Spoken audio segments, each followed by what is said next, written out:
Mrs. Ford, the Ford family, distinguished guests, including our presidents and first ladies, and our fellow citizens. We are here today to say goodbye to a great man. Gerald Ford was born and reared in the American heartland. He belonged to a generation that measured men by their honesty and their courage.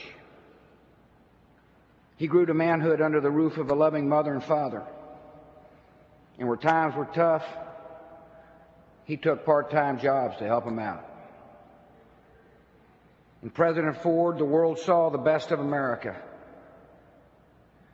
And America found a man whose character and leadership would bring calm and healing to one of the most divisive moments in our nation's history.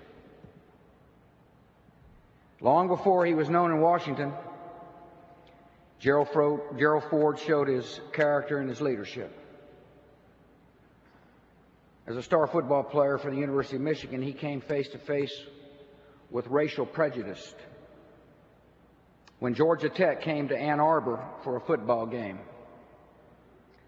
One of Michigan's best players was an African-American student named Willis Ward.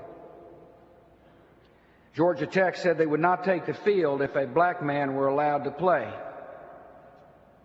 Gerald Ford was furious at Georgia Tech for making the demand and for the University of Michigan for caving in. He agreed to play only after Willis Ward personally asked him to. The stand Gerald Ford took that day was never forgotten by his friend.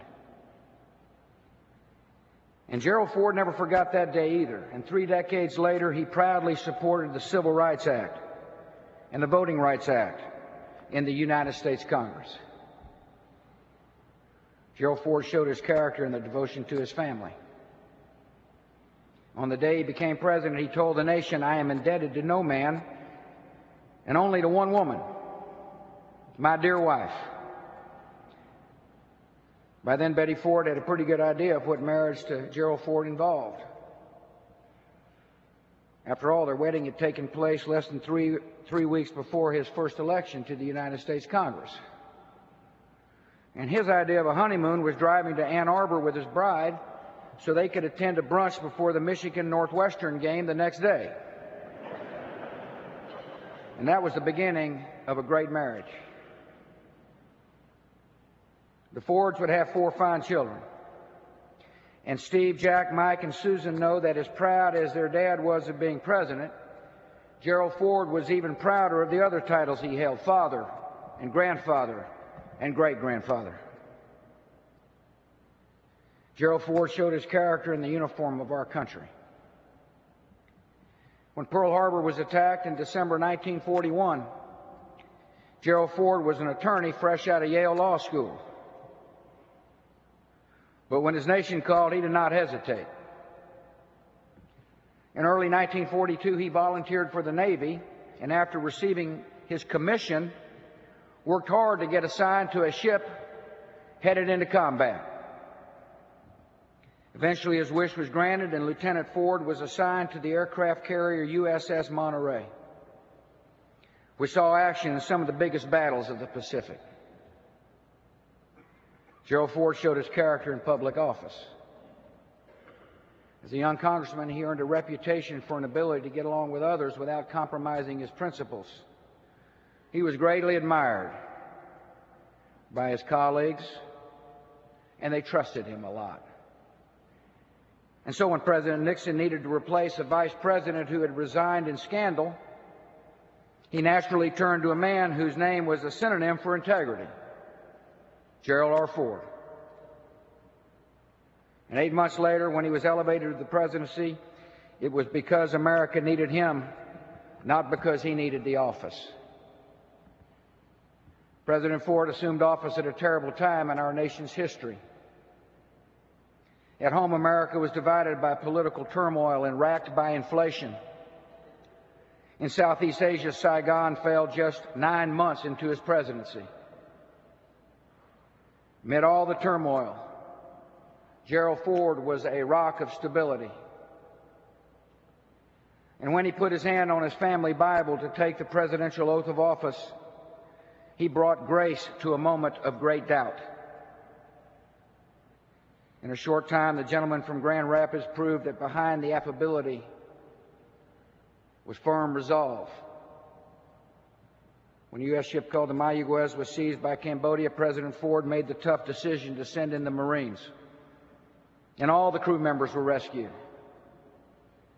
He was criticized for signing the Helsinki Accords, yet history has shown that document helped bring down the Soviet Union as courageous men and women behind the Iron Curtain used it to demand their God-given liberties. Twice assassins attempted to take the life of this good and decent man, yet he refused to curtail his public appearances. And when he thought that the nation needed to put Watergate behind us,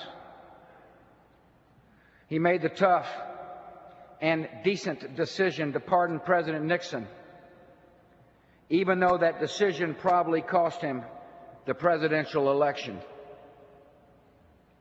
Gerald Ford assumed the presidency when the nation needed a leader of character and humility, and we found it in the man from Grand Rapids. President Ford's time in office was brief, but history will long remember the courage and common sense that helped restore trust in the workings of our democracy. Laura and I had the honor of hosting the Ford family for Gerald Ford's 90th birthday. It's one of the highlights of our time in the White House. I will always cherish the memory of the last time I saw him this past year in California. He was still smiling, still counting himself lucky to have Betty at his side, and still displaying the optimism and generosity that made him one of America's most beloved leaders. And so, on behalf of a grateful nation, we bid farewell to our 38th president. We thank the Almighty for Gerald Ford's life, and we ask for God's blessings on Gerald Ford and his family.